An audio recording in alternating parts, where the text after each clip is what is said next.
सबसे पहले मैं प्रश्न सर आपसे लेना चाहूंगा कि जैसे साइबर फ्रॉड्स बढ़ते जा रहे हैं, खासकर इसका टारगेट जो है वो हमारे बुजुर्ग हैं, जो रिटायर्ड पर्सन्स हैं। केस हुआ था पंचकुला में, तो उनका 92 लाख रुपीस उनके जो अकाउंट से था वो चोरी हो गया। तो उसके बारे में आप क्या कहना चाहेंगे कि इमीडिएट उसको क्या एक्शन लेना चाहिए इनकेस अगर किसी के साथ ये ऐसा हो जाए? एक्शन का सर मैं आपको बताऊंगा, लेकिन पहले ना मैं आपको इसका जो क्रिमिनल माइंडसेट है, मतलब जो साइबर क्राइम के पीछे की वजह है। पहले होता था ना, क्राइम के लूट को करने के लिए हथियार चाहिए था। लूट को करने के लिए लोगों को पर्सनली जाते थे, किसी को पकड़ लिया, उसका हथियार दिखा के लूट लिया, डर दिखा के लूट लिया। कोई जा रहा है, व्यापारी जा रहे हैं, उनसे मतलब पुराने जमाने में। अब जो नए जमाने के हैं, जो नए लुटेरे यहाँ पे आ गए हैं, उसमें टेक्नोलॉजी बदल गई। हाँ, टेक्नोलॉजी जैसे जैसे बढ़ रही है, जैसे जैसे टेक्नोलॉजी में नए नए हम देख रहे हैं, रोज नए से नए आविष्कार हो रहे हैं। अब तो आर्टिफिशियल इंटेलिजेंस जैसे जो कह रहे हैं कि मानवता के लिए ही खतरा है, इस तरीके के जो आजकल इन्वेंशंस हो गई हैं, तो जो क्रिमिनल्स हैं वो भी उस तरीके से इवॉल्व हो गए हैं। वो भी अपने आप को इवॉल्व कर रहे हैं। क्राइम के तरीके बदल गए हैं, लुटखों के तरीके बदल गए हैं, ठगियों के तरीके बदल गए हैं। तो जो है, तो उसी तरीके हमारा लॉ भी इवॉल्व हो रहा है।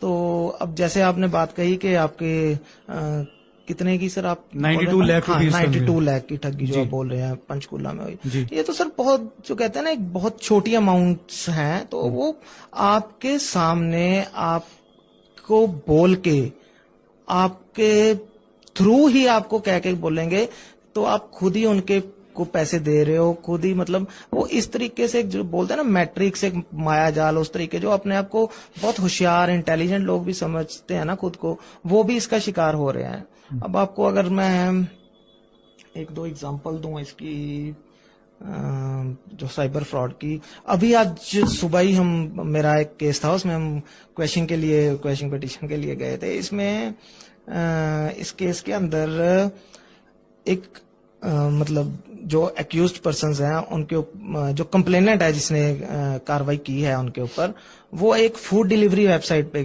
गया है, ठीक है। अपने उसमें उसने सिर्फ फूड ऑर्डर किया है, 49 रुपीज का, जैसे होता है ना एल्योरिंग ऑफर जैसे रहते हैं कि हाँ जी आपको 49 रुपए में इतना डिस्काउंट देके फूड है।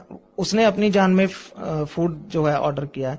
उसके बाद उससे बैंक डिटेल्स उसकी पूछ ली कि आपकी कार्ड डिटेल्स भर दीजिए, आपके 49 रुपीज हम डिडक्ट कर लेंगे। दाना डल गया उसको। हाँ, उसको वो दाना डाल दिया, उसको बेट डाल दी गई है कि आपको 49 रुपए में ये बर्गर मिल जाएंगे, ये 2-3। उन्होंने कहता कि चलो हम क्यों जाएं, और महंगी वेबसाइट पे 49 रुपए में हमारे पास ऑफर आया है, चलो दोपहर का टाइम है, खाना खा लेते हैं। सिंपल बंदा उस टाइम बैठा है ना, उसको इस तरीके की कोई भनक है, उसको कुछ नहीं पता है, वो नॉर्मल अपना लाइफ में बैठा है। उसको लगा कि चलो खाना खा लिया जाए, तो उसने एक ऑर्डर किया। उसके अकाउंट से 88,000 रुपीज विद इन 5 मिनट्स साफ हो गए। अच्छा। जैसे ही उसने अपनी अकाउंट डिटेल्स दी। आजकल उनको जो है ना, पहले होता था कि ओटीपी आप बताएंगे, तो अब उनको आपसे ओटीपी लेने की भी जरूरत नहीं है। वो सिर्फ और सिर्फ आपका एक क्लिक करवाएंगे। आपको उन्होंने एक लिंक भेजा, ठीक है, उसके ऊपर उन्होंने बोल दिया कि ये 49 रुपीज का बर्गर है। जैसे ही आपने उस 49 रुपीज के बर्गर के ऊपर क्लिक किया, ठीक है, तो साथ ही साथ आपके जो फोन की स्क्रीन चल रही है, जो जो कुछ आपके फोन पे आ रहा है, वो साथ ही साथ उनके फोन पे उसका एक्सेस उनके पास। हाँ, उसका एक्सेस वो देख सकते हैं, आपको क्या मैसेज आ रहा है। उनको ओटीपी आपसे पूछने की जरूरत नहीं है। आप सोचते हो कि चलो हमसे कौन सा ओटीपी पूछ रहा है, ऐसे कैसे चले जाएंगे। वैसे हम अपना अभी कार्ड के थ्रू पेमेंट कर रहे हैं, वो जैसे जैसे आप कार्ड के थ्रू पेमेंट करते रहते हैं, वो अपनी स्क्रीन देखते हैं। जितनी देर में आप वो पेमेंट कंप्लीट करते हैं, उतनी देर में आपके पैसे जितने बैंक में होते हैं वो साफ हो जाते हैं। तो इमीडिएट एक्शन क्या होना चाहिए? इमीडिएट एक्शन राणा जी, इसमें ये हम ले सकते हैं कि सबसे पहले 1930 पे कॉल कीजिए। साथ ही साथ 1930 साइबर क्राइम का नंबर है। आप साइबर क्राइम में इस क्राइम को रिपोर्ट कीजिए तभी के तभी, और अपने एक लोकल पुलिस स्टेशन में साथ ही साथ आप तभी, अगर नहीं जा सकते, पहले 1930 पे रिपोर्ट कीजिए इसको।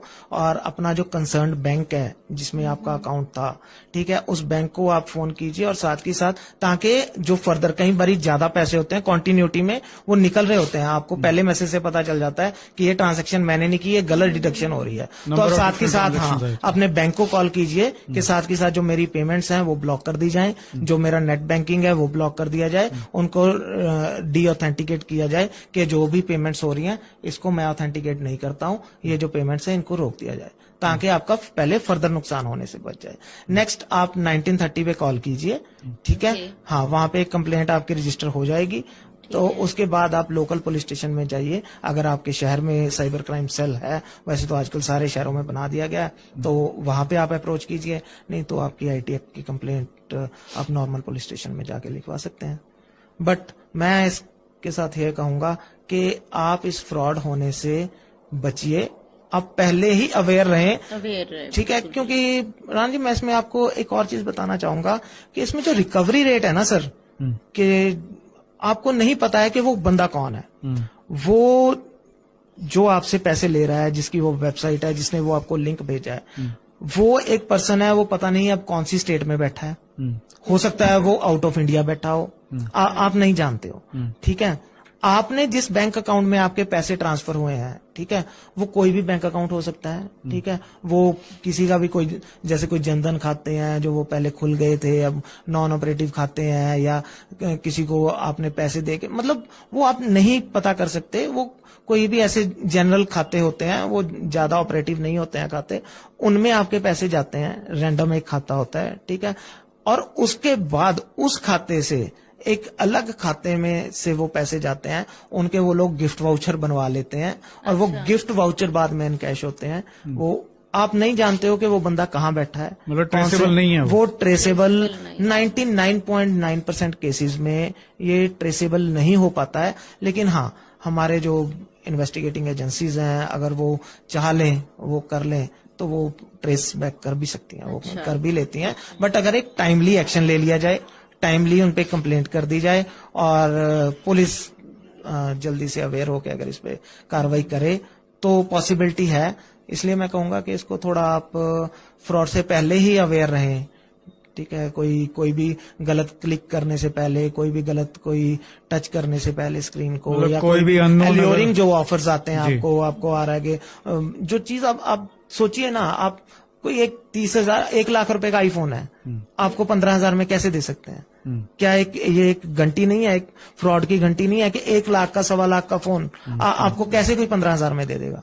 ठीक है, आप लालच में जाके एल्योर होके आप उसको क्लिक करते हो, तो वो होता है। बेसिकली इसका जो रीजन होता है ना, वो ह्यूमन माइंड ही है, वो ह्यूमन माइंड का जो लालच है, इसका जो वो रीजन है, उसको थोड़ा सा कंट्रोल में रखिए। ऑनलाइन बहुत सी चीजें हैं, आप नहीं बता सकते, नहीं ऑथेंटिकेट कर सकते कि कौन सी चीज जेन्युइन है, कौन सी चीज जेन्युइन नहीं।